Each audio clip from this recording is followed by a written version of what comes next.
파티마 성문 발현했다고 했죠? 첫 발현이 있는 날이 바로 언제였냐? 1917년 5월 13일. 오, 소름 돋아. 안 돋아? 지금 여러분 말씀하신 것처럼 교황님께서 느끼신 거예요. 물론 이 양반은 베드로 대강장에 계셨고 파티마 발현은 이미 포르투갈에 있는 그 자리였지만 교황님은 그 자신을 지켜준 손이 파티마 성문임을 느꼈던 거예요. 그리고 나중에 파티마 뭐 제3의 비밀이라든지 또 당시에 소비에트 연합이라고 해서 소련, 지금 러시아하고 뭐 그쪽 연합을 말하고 있지만 그 소련이 무너졌을 때 결정적인 역할을 하신 또 교황님이셨거든요. 근데 그 모든 일이 바로 파티마 성모님의 말씀을 통해서 이루어졌다고 생각하고 그 일을 이루기 위해서 신자분들에게 끊임없이 요청한 것이 바로 묵주기도에 대한 말씀이셨는데 교황님께서는 나중에 자신이 회복되고 나서 파티마를 찾습니다. 감사의 인사를 드리기 위해서. 그러면서 그때 파티마에 찾아서 뭘 하시느냐? 당신의 몸을 저격했던 간통했던 그 총알을 성모님께 봉헌을 해요. 이야, 성모님께 봉헌을 해요. 파티마에서 이 총알을 받았어요. 그러니 받았으니까 어떻게 해야 돼요? 잘 놓아야겠죠? 이거 보통 총알이에요. 성모님 손이 닿던 총알이잖아요. 교황님의 증언에 의하면. 그렇기 때문에 이 총알을 정말 잘 간수해야 하는 것입니다. 그런데 어떻게 보면 박물관에 놓고 나면 어떻게 되면 흐지부지 될 수도 있어요. 그런데 정말 성모님과 가장 가까운 곳에 놓고 싶었어요. 그러다 찾다 보니까 어디가 있었느냐? 성모님이 쓰신 머리에 관이 있어요. 관이 이렇게 살 때가 딱 보이죠? 모이는 자리에 보면 가장 중앙에 보면 참 이상하게 여기 뭐가 공간이 있어. 그래서 총알을 대보니까 총알이 쏙 들어가요. 그래서 여러분이 파티마에 가셨을 때 발현 경당이라는 곳이 있고 거기에 성모님이 모셔져 있는데 그 모셔진 자리에 보시면 성모님이 이렇게 파티마 성모님 모습이 여러분 볼 수가 있는데 여러분이 거기서 자세히 보시면 이렇습니다. 이 머리에 쓰신 관에 이쪽에 보시면 뭐 보이시죠? 뭐 보이죠? 이게 바로 교황님의 몸을 관통했던 총알이에요. 그래서 여러분들이 파티마 바로 발현경당에 가셨을 때 혹여나 그런 걸 잘 모르고 가시더라도 뭐 가면 또 그냥 설명을 또 지나칠 수 있는데 그 기억을 하시면서 가시면 좋을 것 같아요. 그래서 저는 이제 그 발현일 때마다 항상 순례를 갔었어요. 5년 동안 그 파티마에 10월 13일에 맞춰서 발현 마지막 날이거든요. 그래서 10월 13일에 맞춰서 거기 가서 그 발현 미사에 참석을 했었는데 그때 제가 찍은 사진이에요. 그 뒤에서 보니까 그 발현일 때마다 전 세계에서 사람들이 순례기들이 와서 같이 그날 미사를 드려요. 그러면 미사를 드리 보시면 이 보면 저 광장 뒤쪽에 십자가 보이죠? 십자가? 세워진 십자가 보여요? 광장 맨 끝에 있어요. 저 뒤에 이제 삼일체 성당이라는 곳이 있는데 그 성당 바로 앞에 저 십자가, 굉장히 큰 십자가 세워져 있어요. 근데 그 십자가 옆에 누가 있느냐? 누가 있어요? 요한버루스 교황님 성상이 세워져 있어요. 그럼 보시면 이 앞에 오른손에 십자가 지팡이를 들고 계시거든요. 목자의 지팡이처럼 십자가 지팡이를 들고 계시는데 왼손에 뭘 들고 계시느냐? 뭘 들고 계실까요? 오, 이제 분위기를 잘 읽네. 네, 뭘 들고 있겠어요? 목줄을 들고 계시지. 그래서 오른손에 십자가와 왼손에 십자를 들고 계시면서 발현경당을 바라보고 계셔요. 그래서 그 광장 끝에 교황님의 성상이 세워져 있는데 이 교황님께서 그런저런 체험 가운데에서 우리에게 중요한 묵주기도의 변화를 주신 사건이 있었습니다. 그게 뭐냐면 2002년도였어요. 2002년도에 동정마리아의 묵주기도라는 제목의 교서를 발표합니다. 자, 아까 제가 묵주기도라는 라틴어 명칭이 뭐였냐면 로사리움 비르지니스 마리아라는 말 썼어요. 우리말로 그냥 그대로 번역하자면 비르지니스는 동정, 처녀, 동정녀, 마리아는 마리아의, 이 동정 마리아의 로사리움이 장미 꽃밭.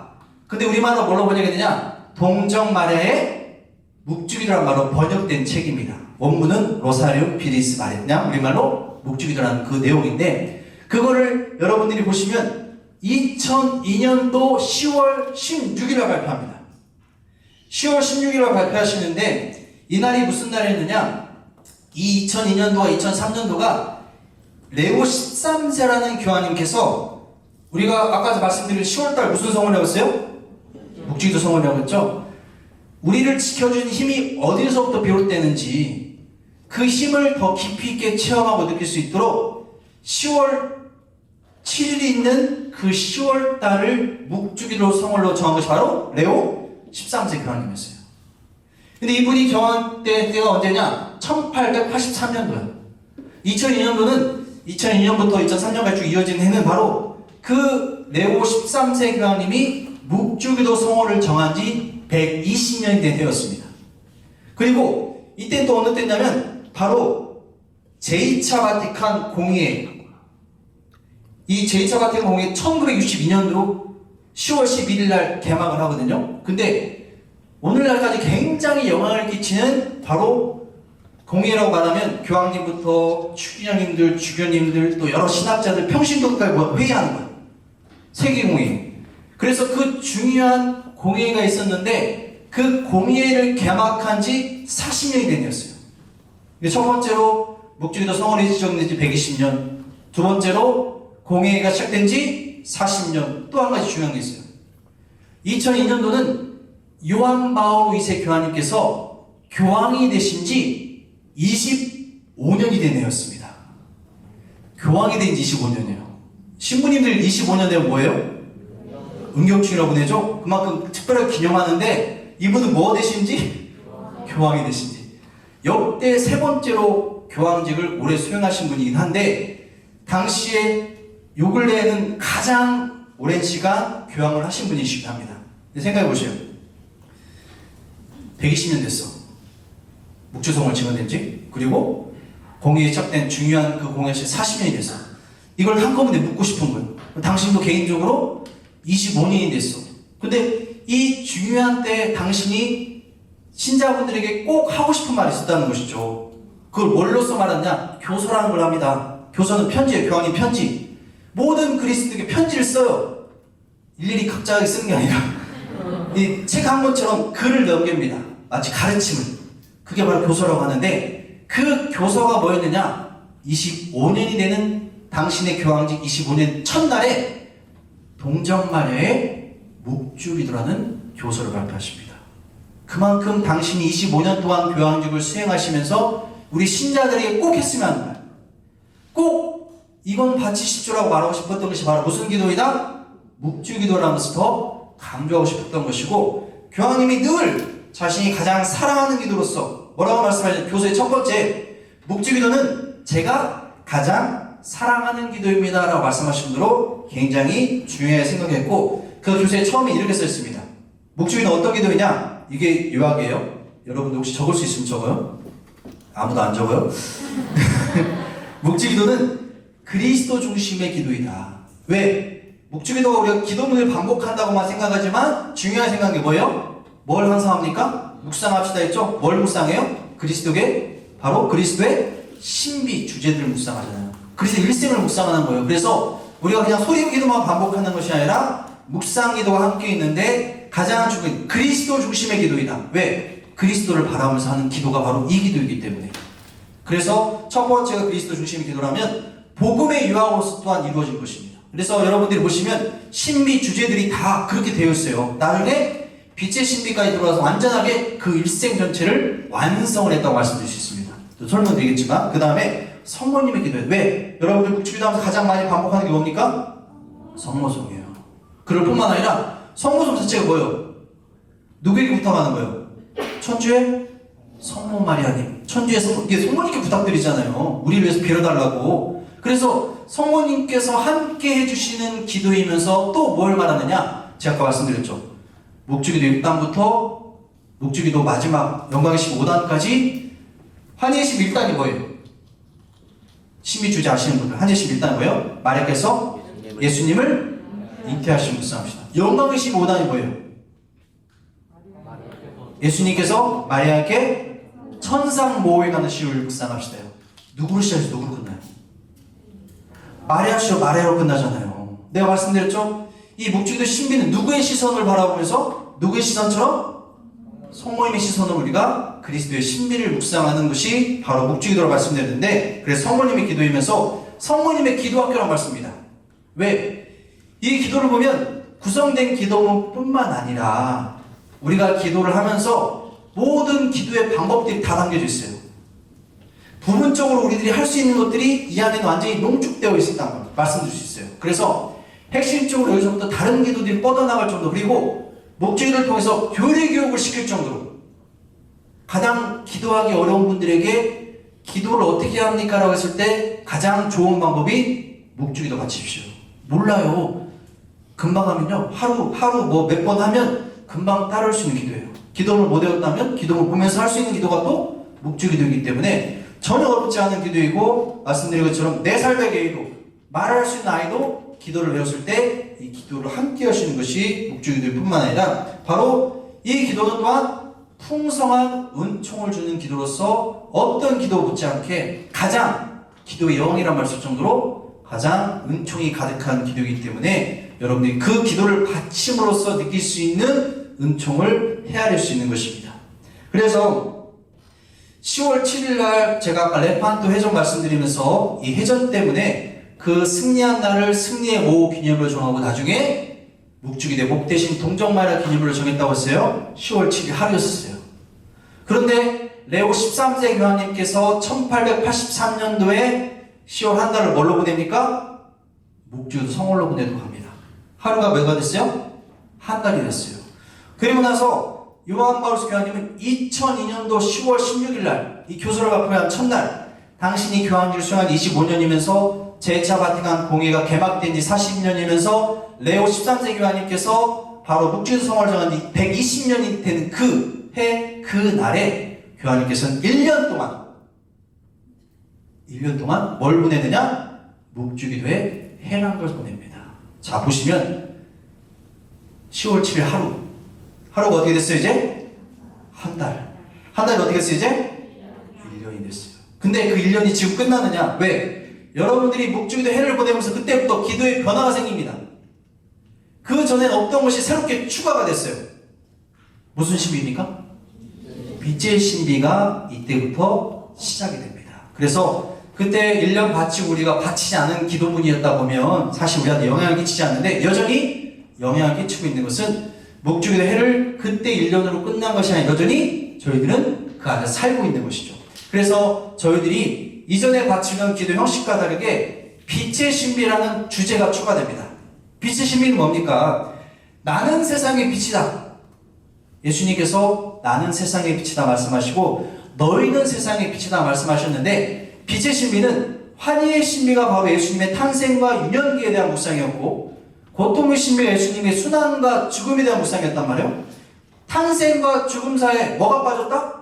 예수님의 공생활에 대한 신비가 빠졌다. 그래서 공생활에 대한 신비를 넣음으로써 이제는 그리스도의 일생 전체를 완성시키는 거예요. 탄생과 유년기, 그리고 빛의 신비 안에서 공생활, 그리고 고통의 신비와 순환과 죽음, 그리고 마지막으로 영광의 신비까지, 예수님의 부활에 대한 이유까지를 우리가 묵상하도록 하는데, 이 빛의 신비를 추가함으로써 왜 그런 빛의 신비를 이름을 그렇게 졌습니까? 나는 세상의 빛이다. 당신 자신을 빛으로서 드러내셨기 때문에 세상의 빛 가운데, 우리 가운데 어둠 가운데 있을 때 우리가 볼 수 없었지만 빛으로 오실 때 우리가 볼 수 있게 된 거예요. 곧 보이지 않는 하나님을 보여주신 분이기 때문에 그리스도께서 공생활의 신비를 묵상하고 우리 또한 그리스도인으로 우리 또한 공생활을 살고 있는 것이거든요. 그래서 그리스도의 빛을 받아서 우리도 세상의 빛으로 살아가는 의미 안에서 빛의 신비라는 제목으로 저희들이 새롭게 빛의 신비가 추가가 됩니다.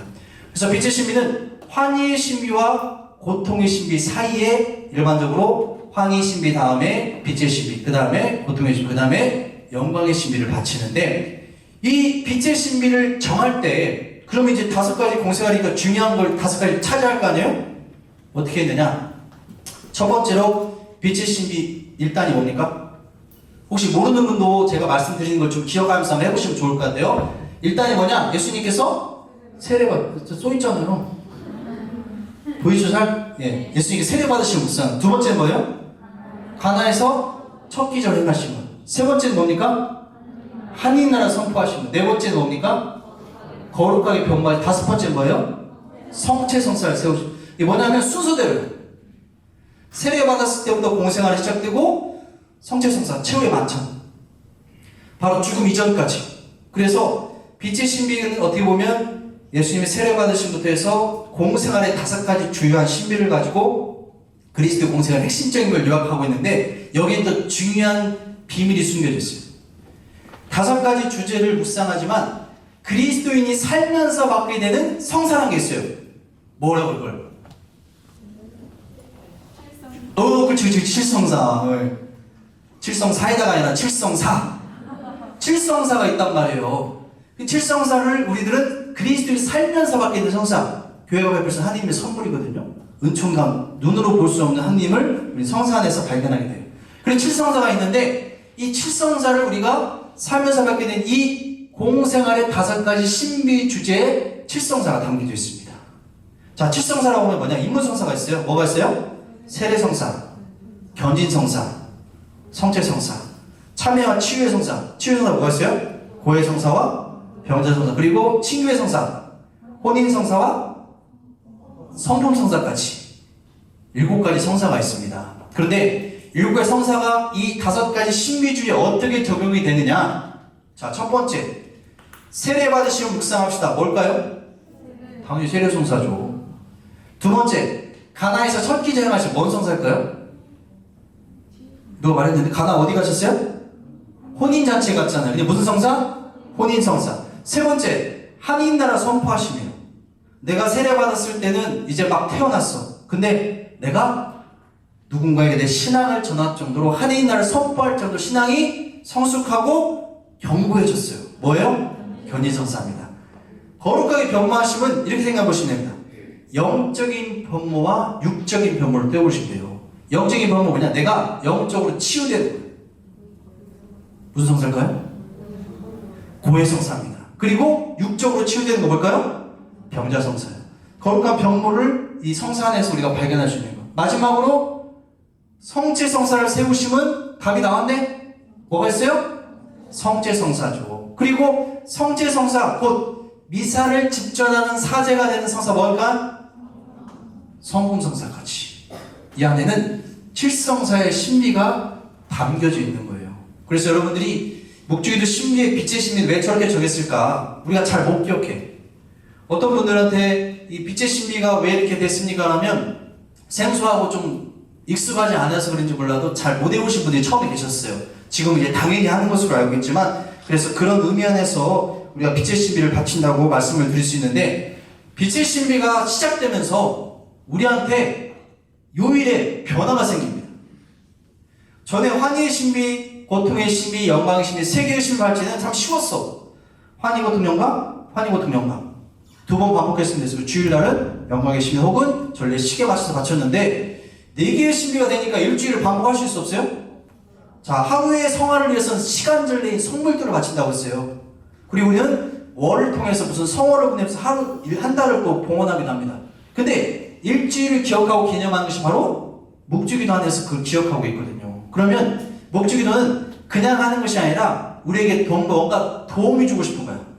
기도하는데 의미를 더 부여하면서 기도하는 여러분 힘이 될 수 있고 더 묵상하는 데 도움이 되기 위해서 그냥 요일을 정한 것이 아니라 요일에다가 영적인 색깔을 부여했단 말씀입니다. 무슨 말이요? 영적인 색깔. 기도의 색깔을 넣었단 말이에요. 신부님 미사 때 제의를 입으시죠? 이제 저희 연중식이 들어가면 무슨 색? 녹색을 입고 나서 마지막에 말씀드리는 것은 먼저 게 남았냐? 사순시기와 대립시기 동안 무슨 색을 입어요?